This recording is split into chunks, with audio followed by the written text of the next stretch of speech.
Hey folks, welcome back to Link's Awakening. Here in level 2, the Bottle Grotto.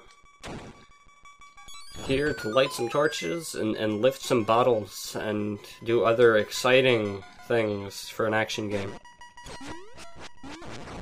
I mean really, an entire dungeon themed around bottles, where in a series where you break into people's houses and throw bottles around like all the time. It's amazing. It's the best idea. Anyway, Shy Guys from Mario 2.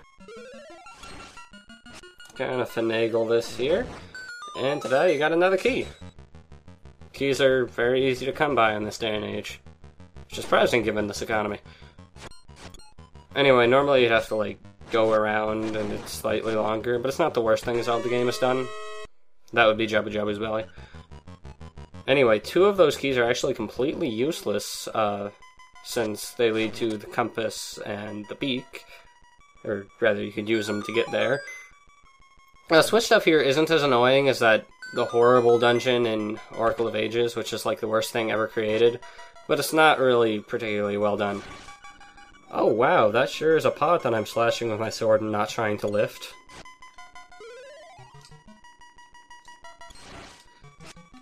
Yeah, Shy Guys, their masks block your sword. That's amazing.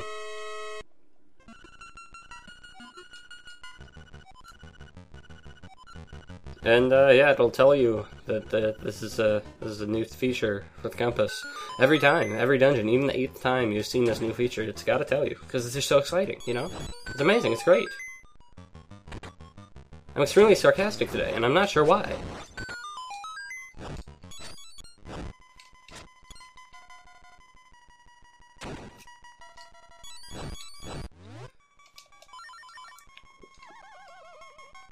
That's great. Jump over here, kill him, grab the beak. That's 2 keys used on 2 things that I'll never use.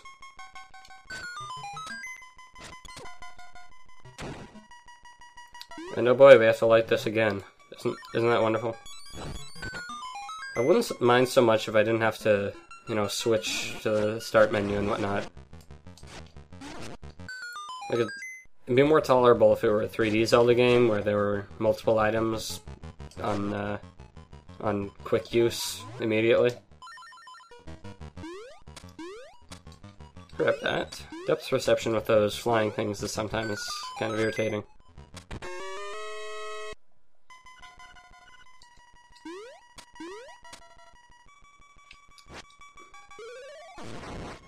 Oh, no heart.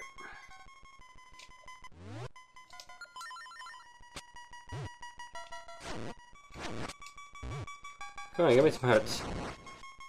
Need some hearts. There's a thing coming up where I'll need them. Oh my god, no. I don't care about this pot. There's an anti-fairy right behind me. Okay, what's your tip here?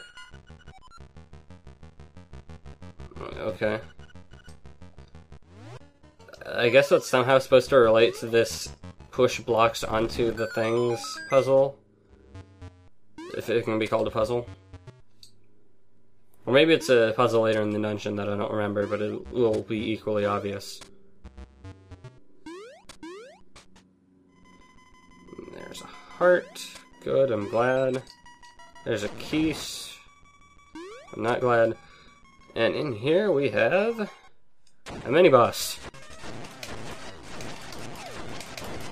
Slash the hell out of him.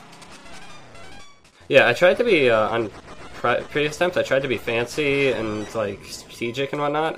That doesn't work. Just back him into a corner and slash the hell out of him. That... Hey. I'm gonna slash you. I'm gonna slash you. Ha! I slashed you. Oh, damn it! You got back at me. That's what I get for toying with my enemies. Ah, there's another one. I will use your brother's power against you. I swear, I'll do it. Yeah. Anyway, this is a puzzle that's kind of stupid. It tells you what order to defeat the enemies in, but unless you, like, know things beforehand, you won't know what the enemies are called. so it may as well be trial and error.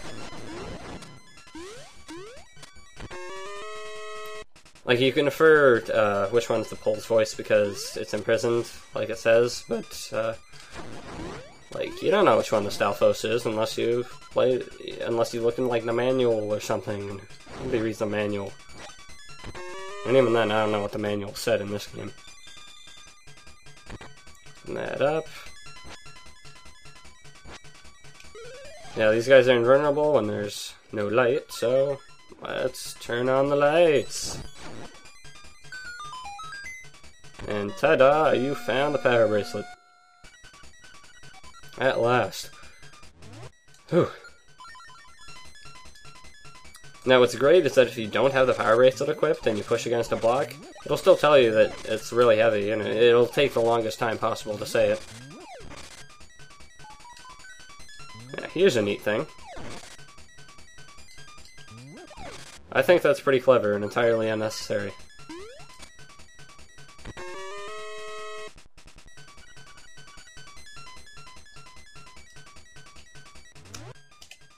And here's the old conundrum I ran into in the Oracle games a lot, as far as I remember.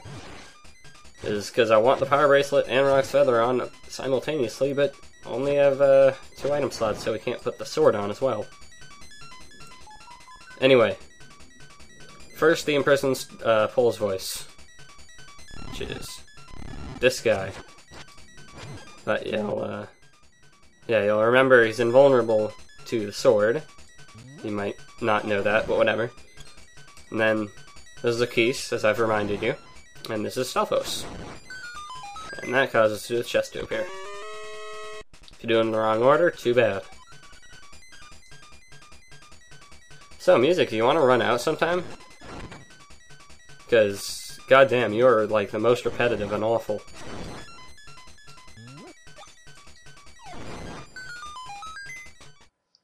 Oh. Jesus, get rid of... You see why I try to avoid these stupid power-ups. Yeah, you need to hold a pot for that one. Doesn't really give an indication why. Just, you do. Trust me. And there's the lost door.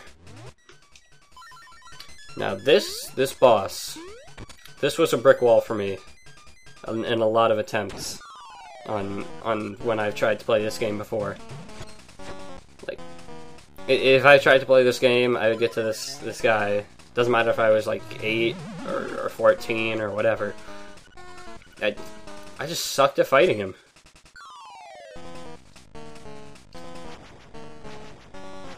And honestly, yeah, he's tricky. He makes up for how easy the rest of the dungeon is. But yeah, I don't like him at all. Maybe it's because he's a clown or something. Maybe because he mocks me or something. Can't really explain it, but he was a brick wall. And he's pretty much the only reason I haven't played this game beyond this point. Because, well, I've beaten him before, but that basically killed all my enthusiasm. Yeah, I heard you the first time and the second time. So yeah, this first phase is pretty easy. Move back and forth, dodge fireballs. And then, when you're chasing the bottle, slash it, and throw it against the wall. Eventually, on the third one, you'll break it. And past this, you don't need the power bracelet. Oh, it's still flashing, which means I have the power boost. Awesome.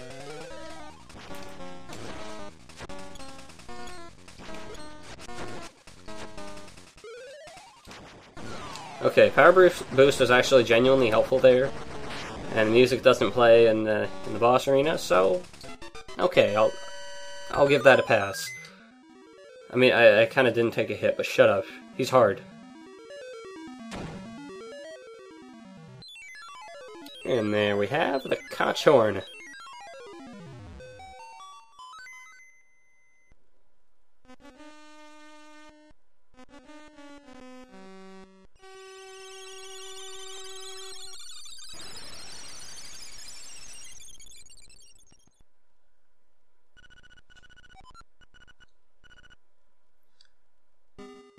And now we are done with this dungeon, except for one thing. You may remember that chest there. I didn't point it out, but it was in fact there. And you got 50 rupees. Hoorah! It's worth going back for. Thank you. Now, this is the point in the game where I don't know what the hell I'm doing. So I'm going to grab one thing that I know I can grab, and I'm going to end the segment so that I don't ruin this perfectly good take of a segment with a bunch of horrible meandering around not knowing what the hell I'm doing. Which is probably why you watch this series in the first place, but, you know, I'd rather separate the good from the bad, wheat from the chaff.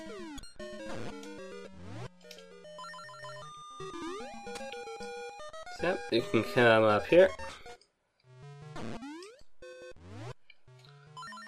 Pull that up. Rupees! Two diddly-ah. But that's supposed to be like ta-da and two diddly or something. I don't know what that is. Poor guy couldn't make the jump, I guess.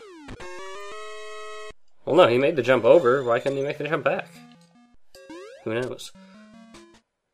Anyway, yeah, those are rupees that I got, clearly. But there's also... You'll remember from the first video, because that was so long ago. It was for me, but for you it's like, what, 2 days? That there was a heart piece, only accessible once you got the power bracelet. So we're gonna go on over.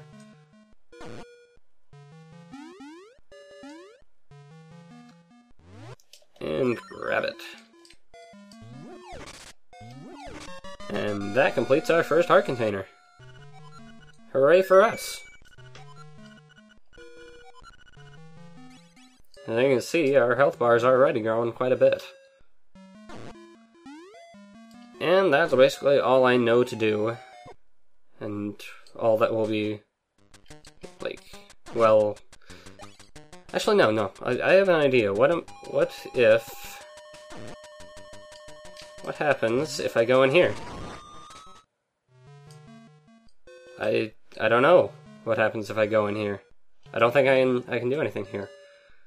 Because there's another item that we'll get later on in the game that will allow us to do various things, and if you've played Oracle games, you probably have a decent idea of what they are.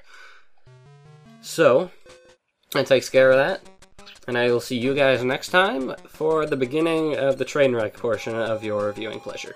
See you then!